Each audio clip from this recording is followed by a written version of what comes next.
ഇതാണ് Udhagamandalam railway station അഥവാ Ooty railway station. ഊട്ടിയിൽ നിന്നും മേട്ടുപ്പാളയത്തിലേക്ക് ടോയ് ട്രെയിൻ എന്ന് വിളിക്കുന്ന നീലഗിരി മൗണ്ടൻ ട്രെയിനിലാണ് ഇന്ന് എൻ്റെ യാത്ര. കൃത്യം 2 മണിക്ക് തന്നെ നമ്മുടെ യാത്ര ആരംഭിച്ചു. നീലഗിരി മൗണ്ടൻ റെയിൽവേ ലോകത്തിലെ ഏറ്റവും മനോഹരമായ റെയിൽവേ പാതകളിൽ ഒന്നാണ്.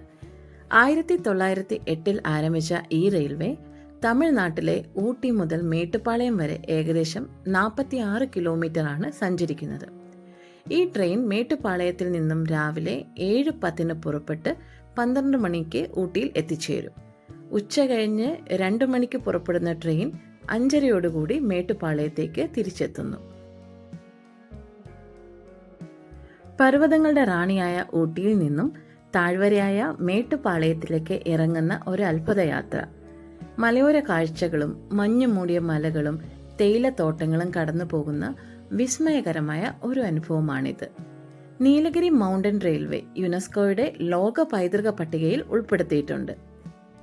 ഊട്ടിയിൽ നിന്നും മേട്ടുപ്പാളയത്തിലേക്ക് 3.5 മണിക്കൂറും മേട്ടുപ്പാളയത്തിൽ നിന്ന് ഊട്ടിയിലേക്ക് 5 മണിക്കൂറും നീണ്ടു നിൽക്കുന്നതാണ് ഈ യാത്ര. ലൗഡേൽ, കൂനൂർ, ഹിൽഗ്രോവ് തുടങ്ങിയവയാണ് പ്രധാനപ്പെട്ട സ്റ്റേഷനുകൾ. ഊട്ടിയിൽ നിന്നും കൂനൂർ വരെ ഡീസൽ എഞ്ചിനുകൾ ഉപയോഗിച്ചാണ് ഈ ട്രെയിൻ യാത്ര ചെയ്യുന്നത്. കൂനൂർ ചെല്ലുമ്പോൾ ഡീസൽ എഞ്ചിൻ മാറ്റി പകരം സ്റ്റീം എഞ്ചിൻ ഉപയോഗിച്ചാണ് യാത്ര തുടരുന്നത്.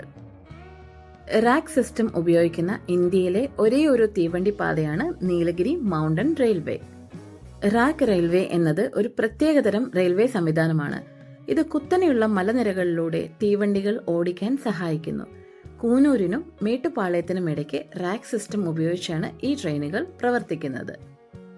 റെയിൽ പാലത്തിന് നടുവിൽ ഘടിപ്പിച്ചിരിക്കുന്ന സവിശേഷമായ പല്ല് ചക്രത്തിൽ കൊളുത്തിപ്പിടിച്ച് മല കയറാൻ കഴിയുന്ന റാക്ക് ആൻഡ് പീനിയൻ സംവിധാനമാണ് മല കയറാനും ഇറങ്ങാനും ട്രെയിനിനെ സഹായിക്കുന്നത്. സ്റ്റീം എഞ്ചിൻ ഓടിക്കാൻ ചാർക്കോൾ കൂടാതെ വെള്ളവും ആവശ്യമാണ്. അതിനാൽ ഇടയ്ക്കിടെ ചില സ്റ്റേഷനുകളിൽ നിർത്തി എഞ്ചിനിലേക്ക് വെള്ളം നിറയ്ക്കാറുണ്ട്. ഹിൽഗ്രോവ് സ്റ്റേഷനിൽ യാത്രക്കാർക്ക് ഇറങ്ങുവാനും റിഫ്രഷ്മെന്റിനും സൗകര്യം ഒരുക്കിയിരിക്കുന്നു. 250 പാലങ്ങളും 15 തുരങ്കങ്ങളുമുള്ള ഈ റെയിൽവേ ലോകത്തിലെ തന്നെ ഏറ്റവും കുത്തനെയുള്ള ട്രെയിൻ പാതകളിൽ ഒന്നാണ്. ചുവന്ന പൂക്കൾ വിരിച്ച കാട്ടുവഴികളിൽ കൂടെ കടന്ന് ഭവാനി നദിയുടെ മുകളിലൂടെ ചൂളം വിളിച്ച് നമ്മുടെ ട്രെയിൻ 5:30 ആയപ്പോൾ മേട്ടുപ്പാളയത്ത് എത്തിച്ചേർന്നു.